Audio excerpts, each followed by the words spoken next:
받들겠나이다. 9번째 마지막 시간으로 우리가 살펴보도록 하겠습니다. 그러고 보니까 오늘 오후에도 개혁주의 교리 여행이 또 마지막이 되더라고요. 제 순서가 보니까. 그래서 다음 주에는 또 새롭게 저와 함께 생각해 보도록 하겠습니다. 그래서 다음 주부터는 오전에는 아직 못 정했는데 오후에는 저번에 했던 그 사도신경을 좀 보충해서 하고, 그 다음에 주기도문 안 했으니까 주기도문을 한번 들어가 보고 또 십계명까지 이렇게 우리가 주일날마다 또 이렇게 하고 있는 이 세 개를 한번 이제 파고 들어가 보도록 그렇게 한번 계획을 그렇게 세워놓고 있습니다. 오늘 명을 받들겠나이다 9번째 시간인데, 명을 받들겠나이다 9번을 들으면서 이제는 우리가 결심을 해야 됩니다. 내가 주님이 명하시면 무엇이든지 그 명을 받들겠나이다. 할렐루야. 그 명을 받들겠나이다. 내 뜻과 내 생각과 내 고집과 내 어떤 경험과 내 판단, 그리고 내 지식과 이 모든 것에 좀 배치되는, 좀 반하는 주의 명이라 할지라도 그 명이 떨어지면은 그 명을 내가 받들겠나이다. 이쯤 되면은 우리가 이런 결심이 우리 스스로에게 서셔야 됩니다. 9번이나 들었는데, 근데 그 결심이 서지 않는다면은 제가 설교를 잘 못했다든가 아니면 성도님들이 고집이 똥꼬집이라는 둘 중에 하나일 거예요. 뭐겠습니까? 뭘까요? 둘 중에 하나. 감사합니다. 목사님 형편없어서 그래요. 이랬다가는 좀 문제가 심각해지는데 똥꼬집이라고 해주셔서 얼마나 감사한지 몰라요. 그래도 이 마지막 명을 받들겠나이다, 이 마지막 시간에 우리가 말씀 잘 듣고 다시 한번 결심하는, 명을 받들겠나이다 결심하는 시간 되시기를 예수님의 이름으로 축복합니다. 요나는 하나님의 사랑을 제대로 이해하지를 못했습니다. 요나는 하나님의 사랑을 제대로 이해하지 이해하지 못한 것이 아니고 어쩌면 인정하지 않았다는 겁니다. 인정하기가 싫었다고 볼 수가 있습니다. 몰랐다고 하는 사람도 있지만은 몰랐을 리가 없겠죠. 하나님의 사랑의 하나님, 하나님의 공의의 하나님, 사랑의 하나님인 걸 뻔히 아는 요나는 하나님의 넘치는 사랑을 눈으로 이렇게 직접 보면서 그걸 인정하기를 싫어했던 것입니다. 니느웨 사람들이 이렇게 쉽게 회개하고 용서받아서는 안 된다는 생각을 도무지 지울 수가 없었던 것입니다. 그래서 문제는 뭐냐? 나가 문제입니다. 요나를 가리켜 재미있는 말로 요놈의 나가 문제야 라는 말을 하기도 합니다. 요나 이름이 뜻이 비둘기라는 뜻인데, 요나를 잘 풀이해 보면은 요놈의 나가 문제야. 다 같이 해봅시다. 요놈의 나가 문제야. 시작. 요놈의 나가 문제야. 아니, 날 보고 하지 마요. 그러면은 제 욕하는 것 같잖아, 목사님한테. 손가락을 자신을 가리키면서 시작. 여러분 나가 문제야. 진짜로 여러분 요나서를 보시면 요나 자신의 문제예요. 그런데 이것을 우리에게도 적용할 수가 있다는 얘기입니다. 요놈의 나가 문제입니다. 우리도 요나와 같은 똑같은 생각을 할 때가 많습니다. 여러분 직장에서나 가정에서나 교회에서나, 그리고 나의 이웃들이 만약에 나에게 정신적으로 혹은 물리적으로 육체적으로 아픔을 줄 때가 있는데, 솔직히요, 우리 솔직해지자 이 말입니다. 그때 무슨 생각이 드십니까? 나에게 심리적으로 스트레스를 줍니다. 나에게 억울한 소리를 하고 내가 정말로 분노를 느낄 만한 행위를 나한테 합니다. 나 신체적으로도 고통을 줍니다. 그럴 때 여러분 마음속에는 무슨 생각이 드십니까? 섬뜩하고, 솔직히 말씀드려서 섬뜩하고 무서운 생각이 들지 않습니까? 여러분 스스로의 마음속에서 내가 이런 생각을 하다니 손짓하고 좀 스스로에게 놀라지 않습니까? 그 사람이 안 되기를 바라는 마음, 병이라도 들었으면 좋겠다는 마음, 어디 가다가 사고라도 났다는 소식이 들렸으면 하는 마음. 여러분 이런 무서운 생각, 섬찟한 생각, 이런 구조물 같은 생각들이 어느 순간 슬금슬금 올라오는 것을 느끼지 않습니까? 여러분 그런 생각 가진 적이 없습니까?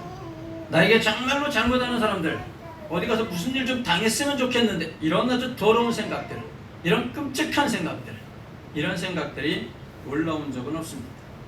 나를 괴롭힌 사람이 멀쩡히 잘 살고 있는 모습, 나는 도저히 용납이 안 돼.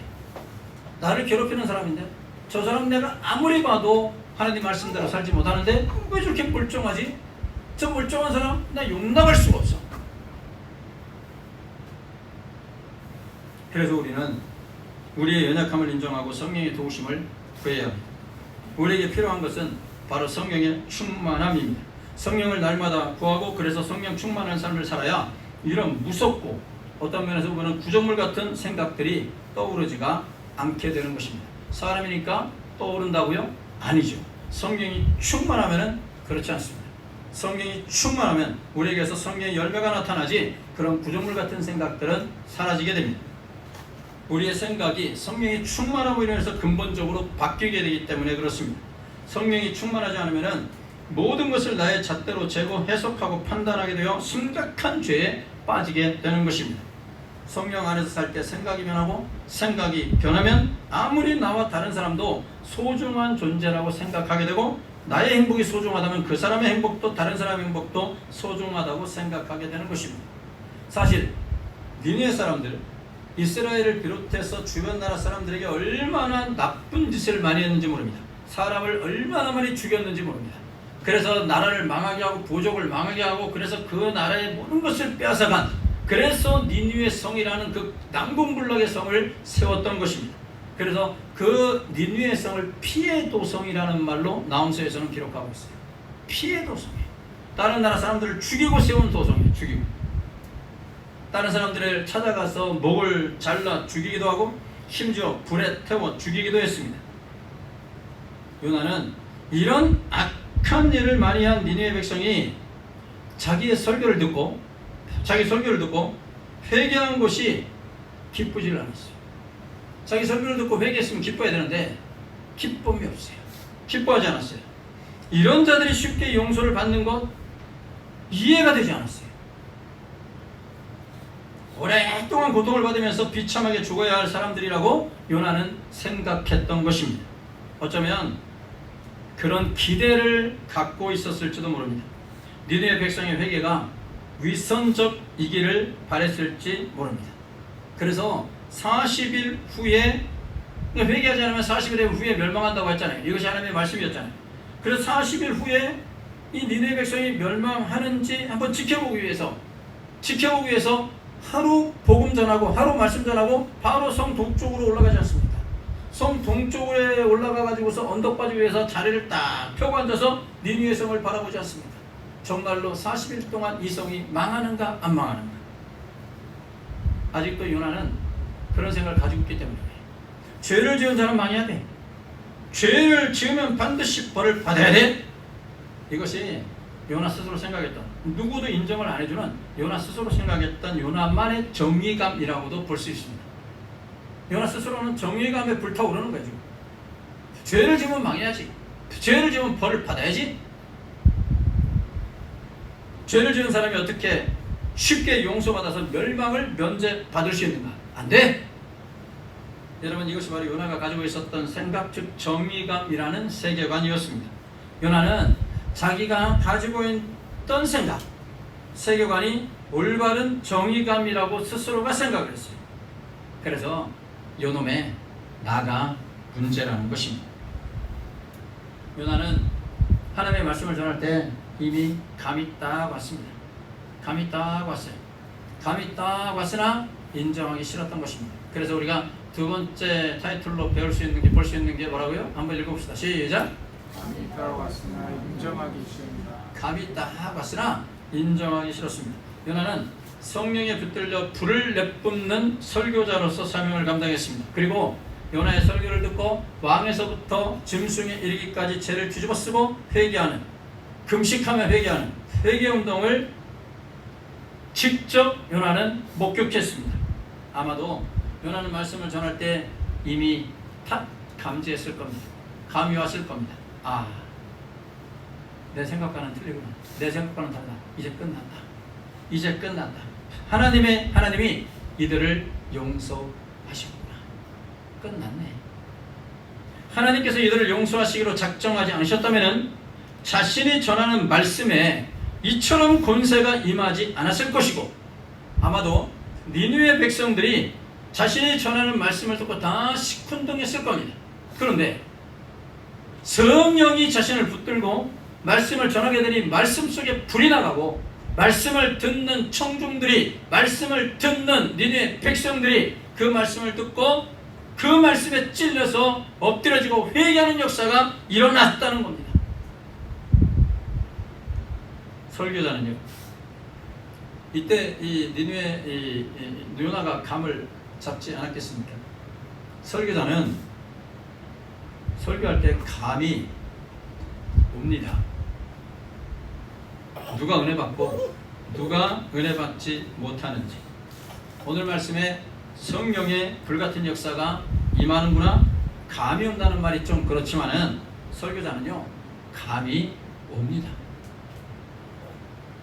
조금 그런 면이 있습니다. 물론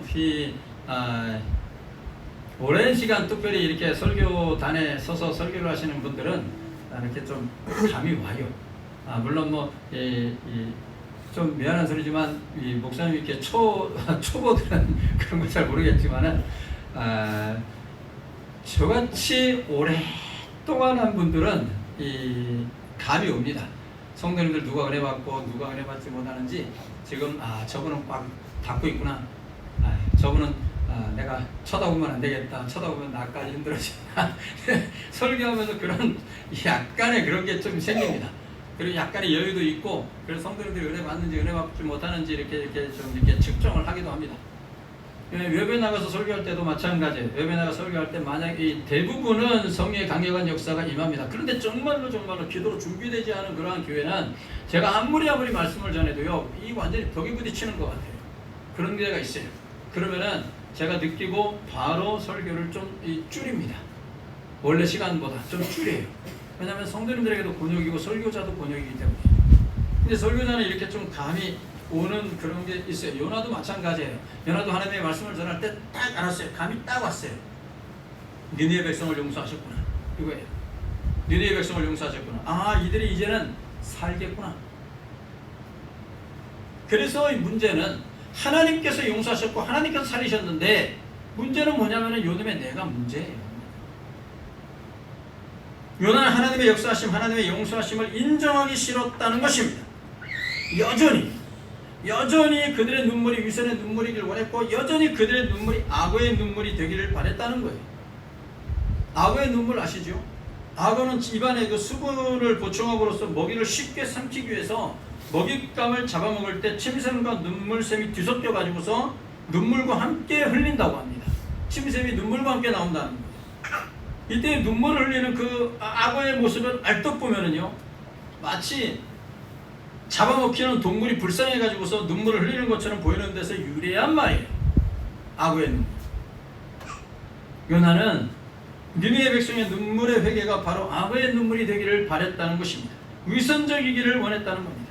그래서 성 밖에 초막을 짓고 40일을 기다리면서 지켜보기로 했던 것입니다. 참 요나의 고집 참으로 대단합니다. 그야말로 똥꼬집입니다. 하나님께서 하시는 일이라고 여겨지면 그 뜻에 순종하고 더 나아가 이들을 더 말씀으로 양육해야 맞습니다.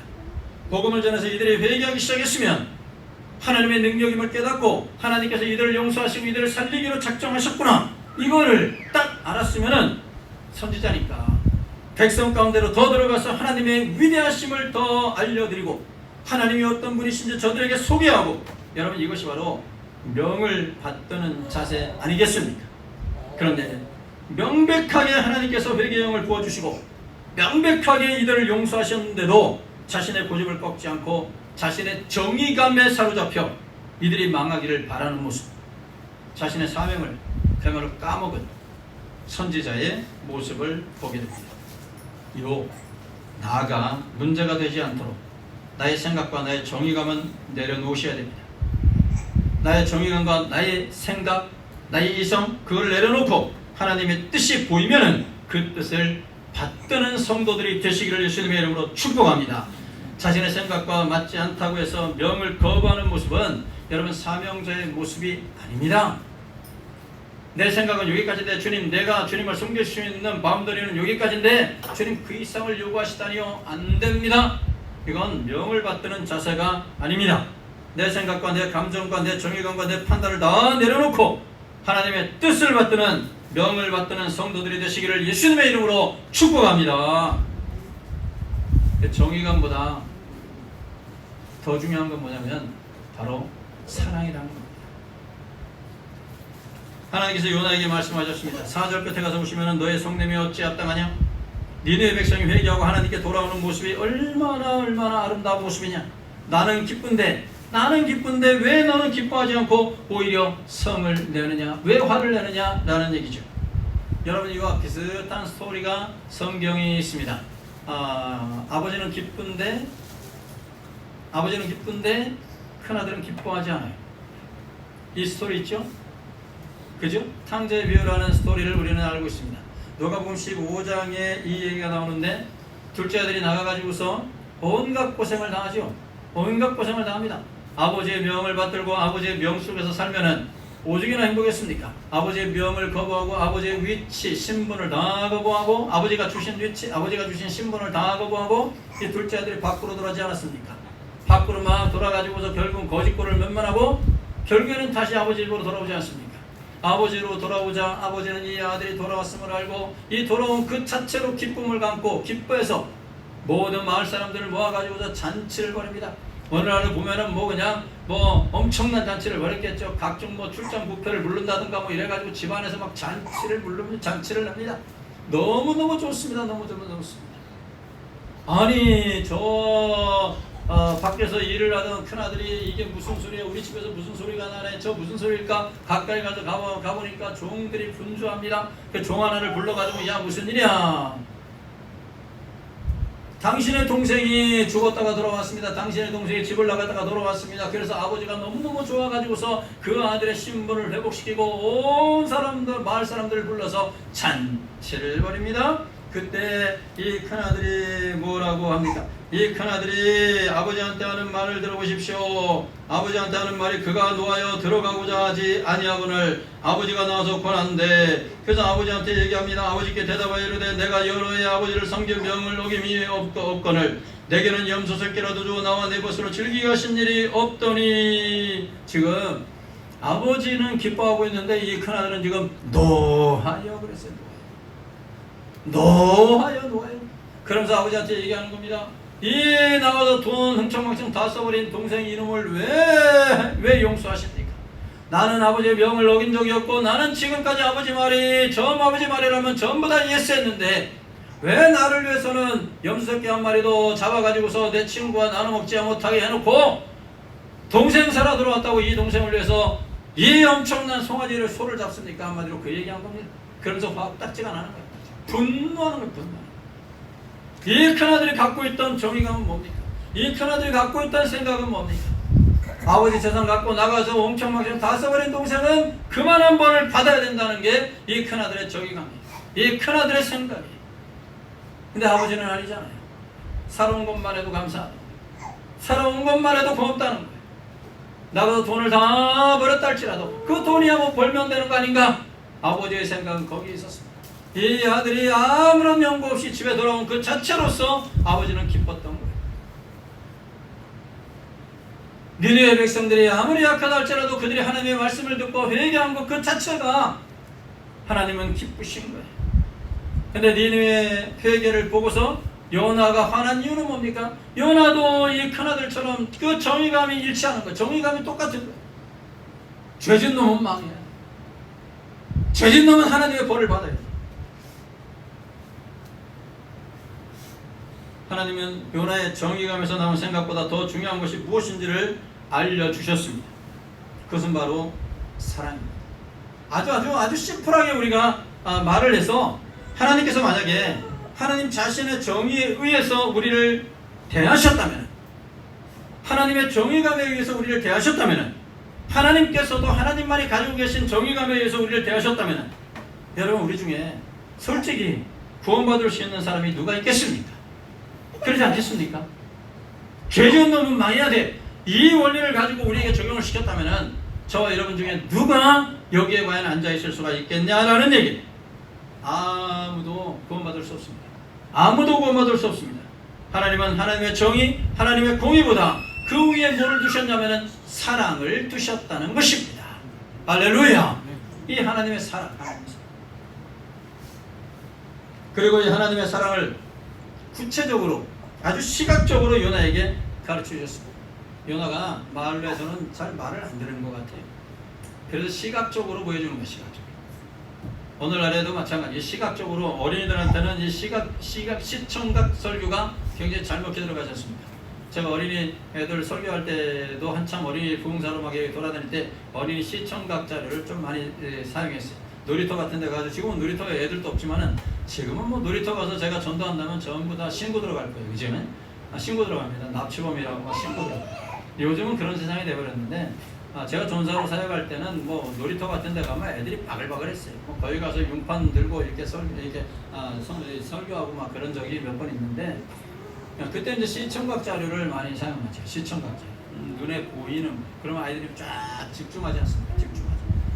근데 성인들은 시청각 자료가 별로 필요 없어요. 성인들은 시청각을 보여줘도 안 보여줘도 줄 사람은 다 좋아요. 그쵸? 앞에 뭘 띄워도 안 띄워도 줄 사람은 다 좋아요. 근데 별로 효과가 없더라고.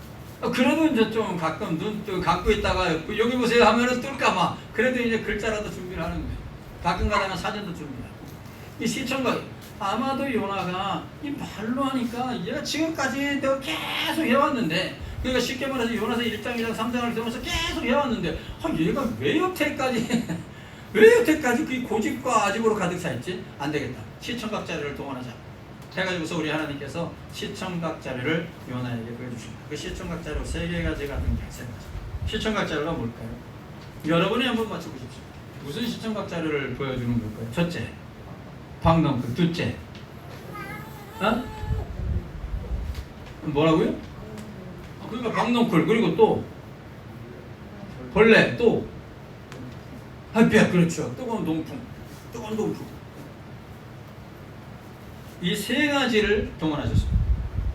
방랑쿨, 키카이온이라는 단어에서 유래한 말인데, 실제로 우리가 아는 방랑쿨은 아니라는 것이 학자들의 일반적인 생각이에요. 뭐 오동나무라는 말도 있고요. 그런데 정확하게 뭔지는 잘 몰라요. 넝쿨이, 요나가 초막을 졌습니다. 그 위를 가릴 수 있는 넝쿨이 있는 그러한 식물이면 틀림이 없어요. 근데 뭐 하여튼 뭐 방랑쿨로 알아도 상관은 없습니다. 근데 정확하게는 키카이온이라는 말인데, 이거는 이제 이 방랑쿨이라는 의미는 아니에요. 하여튼 뭐 이렇게 이 넝쿨이 있는 그런. 또 하나가 벌레죠. 벌레는 사정없이 식물의 줄기를 씹어서 이 식물을 말라 죽게 했습니다. 요나에게 그늘을 안겨준 그 식물을 말라 죽게 했어요. 그리고 마지막으로 사용하신 도구가 바로 뜨거운 동풍입니다. 식물이 말라버린 상태에서 뜨거운 바람에 그대로 지금 요나가 노출되어 버리게 되는 것이죠. 그죠? 노출이 됩니다. 요즘 바람이 뜨거운 바람 아니지 않습니까? 밖에서 요즘 뭐 오늘 새벽에는 그래도 이거 약간 시원한데? 이런 느낌이 들기는 했어요. 오늘 새벽 예배 때 느끼긴 그렇게 느꼈는데, 정말로 대낮에는 바람 자체가 뜨거워요. 그렇지 않습니까? 바람 자체가 뜨거웠습니다. 엄청나게 이 햇빛이 내리쬐입니다. 그렇기 때문에 우리 성도님들은 요즘 같은 날씨에는 자외선 차단제 정말 잘 바르고 다니셔야 됩니다. 그래야 저처럼 피부가 고와집니다. 아셨죠?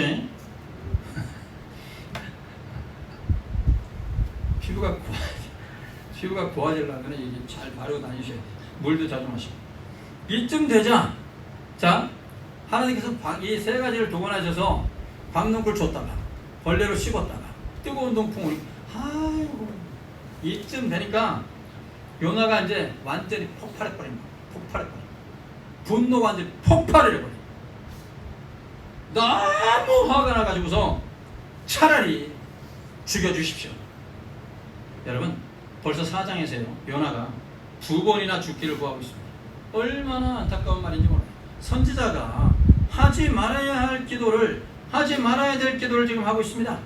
하나님의 뜻을 인정하고 하나님의 무한하신 사랑을 인정했다면 이렇게 힘들지 않을 텐데, 그것을 인정하지 않고 자꾸 자기 생각대로 상황을 판단하고 자기 뜻대로 나가겠다고 고집하니까 지금 요나가 굉장히 힘들어지고 있어요. 그래서 결국에는 자기 뜻대로 되지 않으니까, 자기 생각대로 되지 않으니까 죽여달라는 겁니다. 우리가 힘들지 않으려면요, 힘들게 살지 않으려면 하나님께서 나에게 가지고 있는 뜻이 있음을 인정하고 모든 것은 하나님의 주권적인 통치에서 이루어지고 있음을 성경적으로 읽고 명을 받들면 되는 것입니다. 요나는 하나님의 사랑을 인정하지 않았어요. 분노가 폭발했습니다. 박넝쿨 하나에 기뻐한 요나, 그러다가 벌레 한 마리 때문에 분노하는 요나, 이런 나쁜 벌레 같은 이 그늘에 의지해서 내가 지금 40일을 버텨야 되는데 40일을 버텨야 되는데 어디서 난데없이 나타나가지고 신부를 갉아먹어. 에이 나쁜 벌레. 그야말로 요나가 가지고 있었던 이 정의감이라는 것이 아주 바닥을 드러내는 사건입니다. 아주 바닥 아닙니까? 바닥을 드러내잖아요. 요나가 가지고 있는 정의감이라는 것이 정의감이라는 것에 대한 그 실체를 보여주기 위해서 하나님께서 박넝쿨 벌레 뜨거운 동풍을 사용하셨던 거예요. 네가 가지고 있는 정의감이라는 게 도대체 뭐냐는 거예요.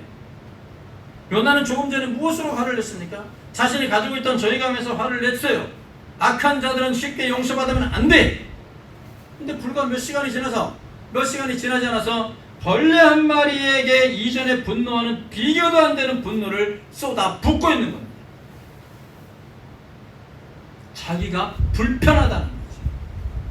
뜨거운 동풍에 내가 지금 노출됐다는 거죠. 그러니까 요나의 정의감이라는 것이 자기 불편의 정도와 지금 관계가 있는 거예요. 자기 것도 아닌 박넝쿨을 씹어 먹었다고 얼마나 저주를 퍼부었겠습니까? 요나의 분노는 모순이에요. 따지고 보면은 자기 것도 아니잖아. 단지 자기가 뜨거운 동풍에 노출되어서 불편하다고 화를 냈던 것입니다.